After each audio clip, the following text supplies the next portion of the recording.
All right, Unit 5 test review. Write the ratios in simplest form.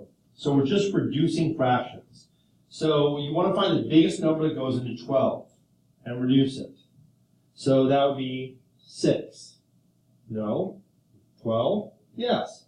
Now, let's say you didn't see 12 at first, and you just knew that 6 goes into both of them. That's okay. You can divide by 6 and get 12 divided by 6 is 2, and 36 divided by 6 is 6. And go, wait a minute. Those are both still even. Let's reduce it one more time. 1/3.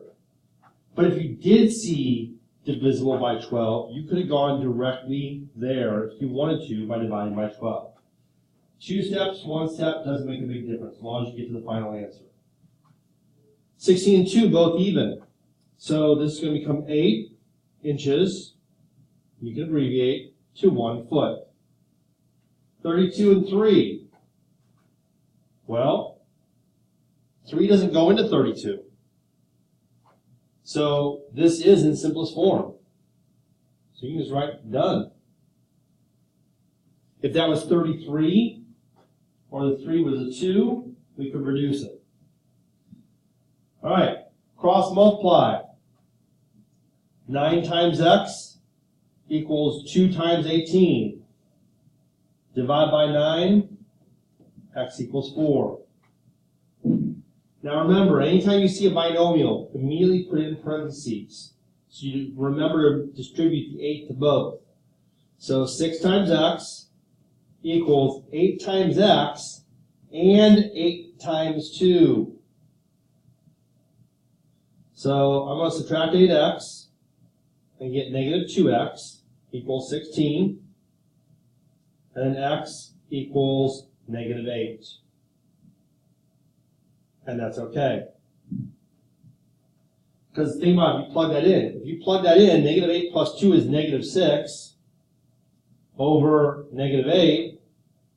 And negative divided by negative is positive, so 6 over 8 equals 6 over 8. It works out. A map has a scale of 3 centimeters to 18 kilometers. If Riverside and Smithville are 15 kilometers apart, how far apart are they on the map? Well, again, I like to use a word fraction. Just keep me and myself straight.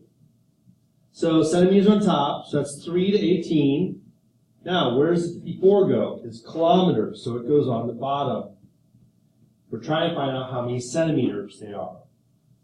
So now we cross multiply. 18x equals 3 times 54, which is 162. Then if we divide by 18, we get 9. So remember, it's a word problem, so we must have a label or a word answer. Decide if the two are similar. Show your proportions or give a justification why they're similar, not similar. So, these two angles line up. C and D match up. I'm sorry, C and F, and D and A match up. So we're good on angles. So angles, clear. Now we have to check the ratio. Well, we don't. This is not even a hard one, because if you look, 10 times 2 is 20, 6 times 2 is 12, 7 times 2 is 14. So the answer is yes, they are similar. Okay? It doesn't say, show your proportions. So 10 over 20 equals 6 over 12 equals 7 over 14. And if you can see they're both times 2 or divide by 2, but if you divide these, you would get 0.5, 0.5, 0.5. All right, so the angles up top match up, and the angles at the base match up, so we have to see about the proportions. So 18 and 16, 25.3 and 17.8, and 35 and 28. We're trying to see if they are equal. So we just divide. 18 divided by 16, is 1.125. 25.3 divided by 17.8 is 1.42. It keeps going. So right off the bat, we're done. We don't even have to check the last one. If you wanted to, you could, but you don't need to. It's 1.25. So these are not proportional. So the answer is no. All right. Let's see if they are proportional. So we have this angle. Whoops. We have this angle and this angle matched up. These two matched up and these two matched up. Therefore, 8 corresponds to 6. 4 corresponds to x. So remember, 8 over 6 is my magic ratio. So now I'm going to solve for x. 8x equals 24, so x equals 3. 6 corresponds to y. So I'm going to use my magic ratio again, 8 over 6. 6 over y. 8y equals 36. So y is 4.5.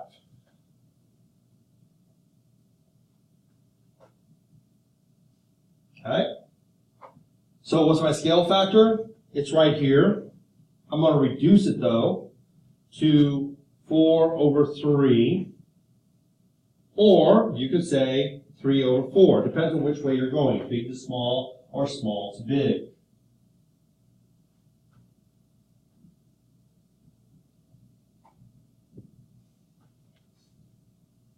Are they similar? Well, this is a tricky one. You got to rewrite this one, unless you can do it in your head. I can't. So I'm going to redraw this one to match the one on the right. So T goes to the right angle, S goes here, and R goes here.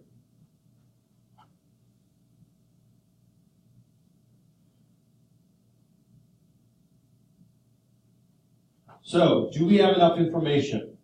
Well, we have angle, we have 2 angles, so we can do it.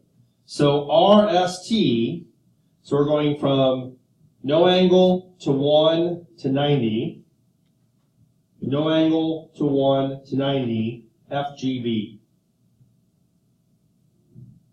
And just for practice, by A, similarity. All right, this looks like it's matched up. So let's try 4 to 10, 2.8 to 7, and 2 to 5. So 2.8 to 7, 4 to 10, and 2 to 5. And let's turn these all into decimals. 2.8 divided by 7 is 0.4. 4 divided by 10 is 0.4. And 2 divided by 5, which is just 4 over 10 reduced, is also 0.4.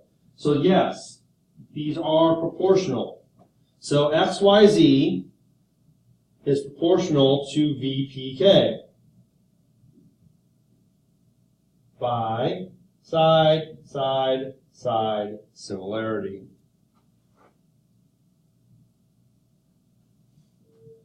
Okay, SN. Let's actually go to the one we have complete, SQ. So SQ is the big piece. QP is the small piece.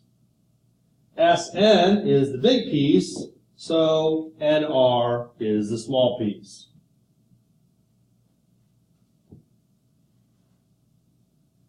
Again, we're going to go with the one that we have both. So NQ and RP. NQ, RP. Okay. SR on the bottom is the whole thing. So this one's a more challenging one, but here's a trick for it. if you take the smaller triangle, SNQ, and the bigger triangle, SRP, and we're saying that NQ is proportional to RP, well then what's proportional to SR? That would be SN. So if you take the time to separate those out into two smaller triangles, the answer should leap out at you. Alright, so remember this one's what I taught you a little trick on. If you just do this, 5 over 4 equals 7 over y. You just turn them into a fraction right there. You also can do it this way, 5 over 7, 4 over y. Now I'll show you how those work either way. So, what's being multiplied here? 5 times y. What's being multiplied here? Oh, 5 times y. 4 times 7, 7 times 4. Wow, look at that. 28, 28. So you can set up the fraction either way, but you can just do it right on the drawing. And then if you divide 28 by 5, yes, you're going to need a decimal, and yes, that's okay. You get 5.6. Okay, what about over here? Well, over here, we're looking for the total. So we need the total here, which is 22. And now we have 6 corresponds to the total. The same way 12 corresponds to the total. Now you might also see a shortcut here. If you notice 6 times 2 is 12, then this is going to be times 2, 22, 11. But if you didn't see it, you would just do 12x equals 6 times 22 and get 132, and then we divide by 12, you would get 11.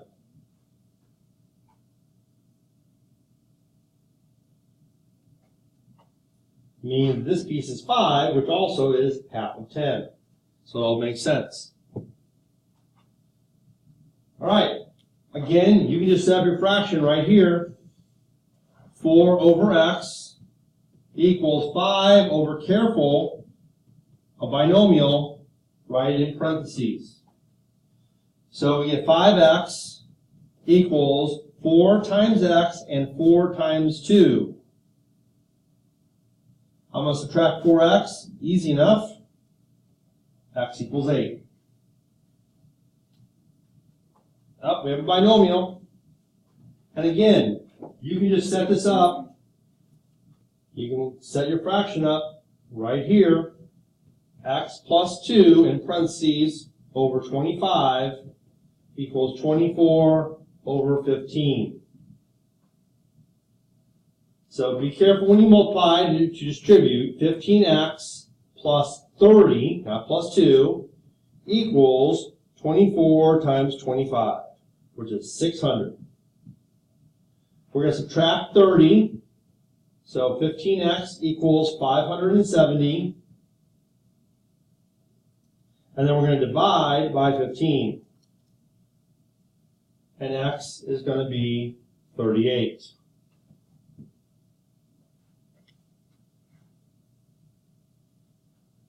Same thing here, fraction, set them equal to each other. You can go right from here and just do 10x equals 48.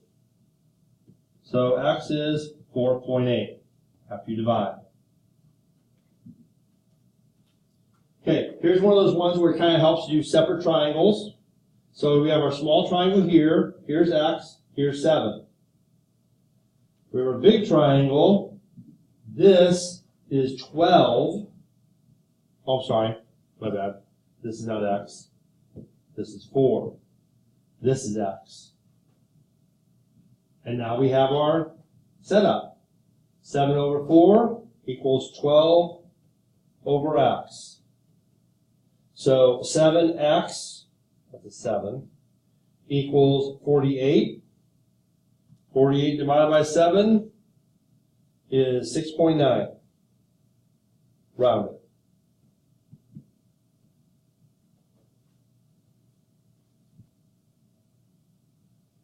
Okay, so DC to CA. FE to what?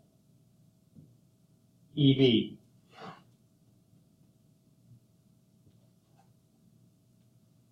All right.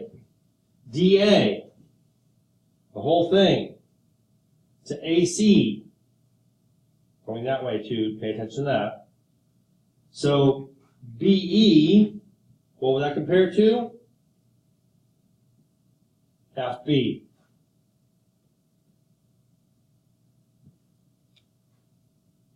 It really helps if you take the time to draw stuff out like this, I promise you. So DC to DA. So DC to DA,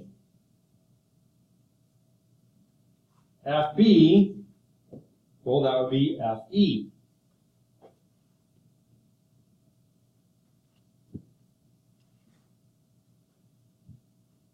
Okay, BE to BF.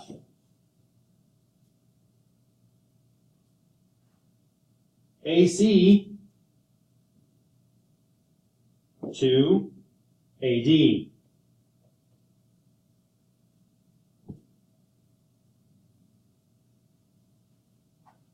Easy enough.